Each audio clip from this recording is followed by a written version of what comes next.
Hi friend, welcome to my channel SK Sonu tech world. कैसे हैं friend? उम्मीद है काफ़ी अच्छे होंगे। फ्रेंड, जैसा कि आप सभी लोगों को मालूम है कि जेपी यूनिवर्सिटी छपरा स्नातक पार्ट 2 सेशन 2023 का मार्कशीट बहुत सारे स्टूडेंट उठा लिए हैं, लेकिन उन लोगों का किसी का फेल, किसी का प्रमोटेड, किसी का 0 नंबर दिया गया है। यहाँ पर हम आपको बताने वाले हैं कि परीक्षा फॉर्म भरने से पहले किन किन छात्रों को परेशानियों का सामना करना पड़ सकता है। वीडियो में आगे बढ़ेंगे उससे पहले आप सभी इस चैनल को सब्सक्राइब करके घंटी को दबा दें। वीडियो को पूरा देखेंगे तो कहीं आपको परेशानी नहीं होगी, ना ही आपको कमेंट करने की ज़रूरत होगी।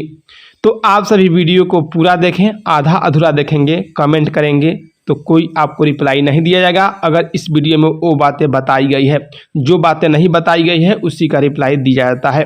तो आप लोग वीडियो को पूरा देखें।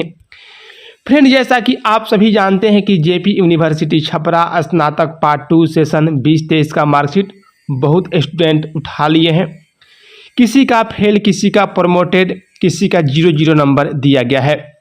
जिस कॉलेज में अभी तक मार्कशीट नहीं मिला है वेट करें, या अपने कॉलेज से पूछ सकते हैं कि जब दूसरे कॉलेज में मिल रहा है तो आपके कॉलेज में क्यों नहीं मिल रहा है। सवाल है यहाँ पर, जो छात्र फेल हो गए हैं उनको क्या करना होगा।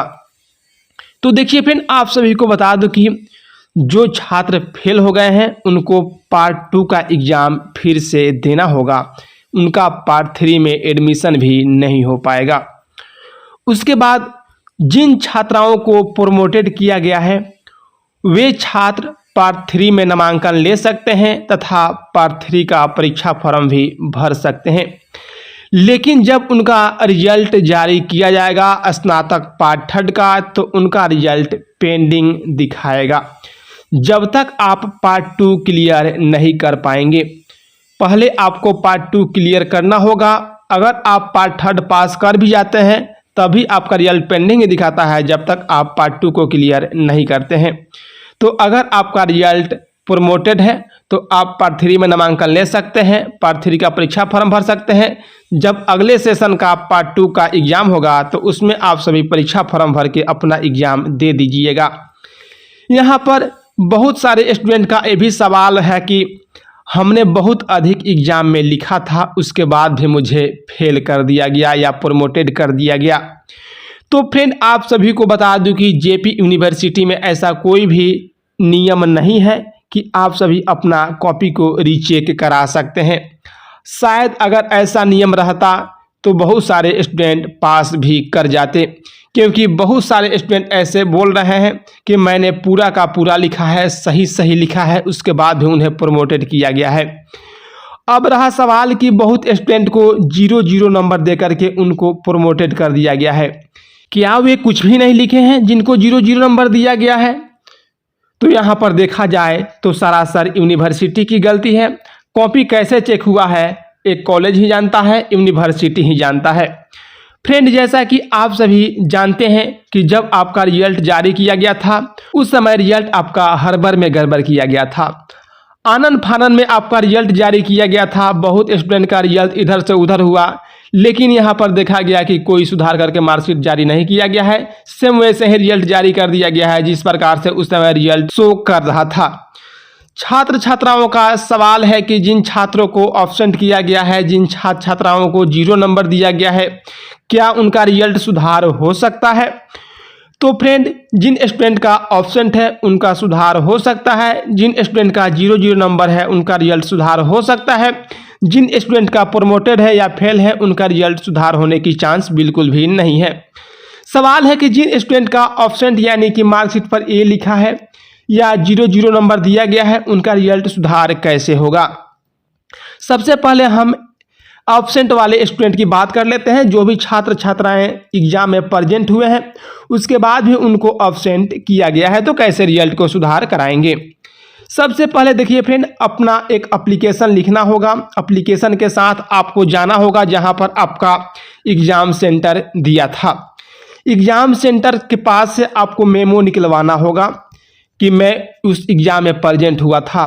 जब आपके पास वह मेमो यानी कि अटेंडेंस शीट निकल जाएगा तो आपके पास प्रूफ होगा कि मैं उस एग्ज़ाम में प्रेजेंट हुआ था, उसके बाद भी मुझे एब्सेंट कैसे कर दिया गया। उस मेमो को निकाल करके आप सभी यूनिवर्सिटी में तो आप डायरेक्ट नहीं जा सकते हैं, क्योंकि यूनिवर्सिटी अब मना कर दिया है कि कोई भी छात्र छात्राएं डायरेक्ट यूनिवर्सिटी में नहीं आ सकते हैं। आप सभी अपने कॉलेज में ही एप्लीकेशन के साथ जमा करेंगे कि जब मैं प्रेजेंट हुआ था, ये रहा प्रूफ, तो मुझे एब्सेंट क्यों किया गया। तो कॉलेज आपका एप्लीकेशन आपके यूनिवर्सिटी यानी कि जेपी यूनिवर्सिटी में भेजेगा, तो आपका रिजल्ट सुधार होने का चांस है।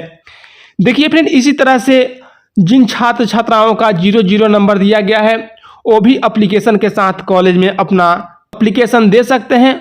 उनका भी थोड़ा बहुत उम्मीद है कि उनका भी सुधार हो जाए। थोड़ा बहुत ही कहेंगे, ज़्यादा नहीं कहेंगे, क्योंकि 0 नंबर दिया गया है तो बहुत कम ही चांस है कि आपका भी सुधार हो पाएगा, लेकिन थोड़ा बहुत सुधार होने का चांस है। तो आप सभी एप्लीकेशन जरूर दें। देखिए फ्रेंड, परीक्षा फॉर्म भरने का अभी कोई नोटिस जारी नहीं हुआ है, इसलिए जिन भी छात्र छात्राओं का रिजल्ट अभी गड़बड़ है, जल्द से जल्द सुधार करवा लीजिए। नहीं तो समझ सकते हैं कि मैं आपको पहले भी बता चुका हूं कि जब तक आपका पार्ट 2 क्लियर नहीं होगा, आप पार्ट 3 का एग्जाम दे भी देते हैं तो आपका रिजल्ट पेंडिंग हो जाएगा। और आप सभी समझ सकते हैं, जिन भी छात्र छात्राओं का रिजल्ट पार्ट 2 में गड़बड़ होता है, अगर वह पार्ट 3 का एग्जाम दे देते हैं, पास भी हो जाते हैं, फिर से पार्ट 2 का एग्जाम देते हैं, पार्ट 2 के एग्जाम में पास भी होते हैं, तो उनके सर्टिफिकेट लेने में प्रॉब्लम होती है। उन सर्टिफिकेट बहुत लेट से आता है, छात्र छात्राओं का जैसा कहना है। तो आप सभी कोशिश करें कि जल्द से जल्द अपना मार्कशीट का उठाव करें, देखें कि आपके मार्कशीट में कहीं गड़बड़ी तो नहीं है। अगर गड़बड़ी है तो जल्द से जल्द एप्लीकेशन दे करके सुधार करवा सकते हैं। फ्रेंड, आप सभी को मैं इसके पिछले वीडियो में बताया था कि अगर आपको एप्लीकेशन लिखने आ रहा है तो आप सभी एप्लीकेशन लिख करके जमा करें। अगर आपको एप्लीकेशन लिखने नहीं आ रहा है तो कमेंट बॉक्स में कमेंट करें, लेकिन कोई भी कमेंट ऐसा नहीं आया एप्लीकेशन लिखने का, तो मुझे पूरा उम्मीद है कि आप सभी को एप्लीकेशन लिखने आता है। तो आप सभी एप्लीकेशन लिख करके जरूर जमा करें और अपना रिजल्ट जल्द से जल्द सुधार करवाएं, नहीं तो आगे चल करके आपको परेशानी की परेशानी होने वाली है। मुझे उम्मीद है कि मेरे बात को आप सभी अच्छे तरीके से समझते हुए, अपने रिजल्ट को ध्यान में देखते हुए अपने कार्य को करेंगे। चलिए फ्रेंड, आप सभी इस चैनल को सब्सक्राइब करके घंटी को दबा दें, क्योंकि जेपी यूनिवर्सिटी से संबंधित जो भी महत्वपूर्ण अपडेट जारी की जाती है, मैं आपको अच्छे तरीके से समझाने की कोशिश करता हूं। फिर मिलते हैं एक नई अपडेट के साथ, एक नई वीडियो के साथ, एक नई जानकारी के साथ। तब तक के लिए जय हिंद।